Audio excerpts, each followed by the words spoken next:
ഇതുണ്ടോ ഇന്നത്തെ കാറ്റിൽ സംഭവിച്ച എന്തുമാതിരി കാറ്റുള്ളത്.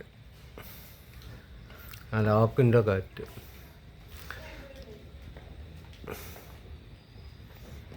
ഒക്കെ പൊളിഞ്ഞ്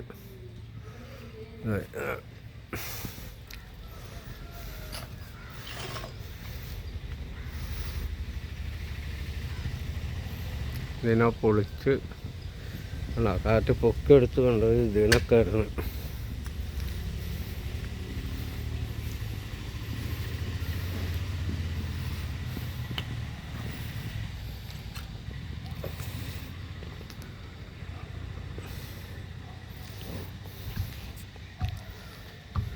ഇതുണ്ടോ ഈ ലാവും ഒക്കെ പൊട്ടി ആണോ പാടത്തേക്ക് ഉണ്ടാക്കുന്നുണ്ട്. ഈ പ്ലാവിൻ്റെ ആ തലേണ് ആ കിടക്കുന്നത് അവിടെ.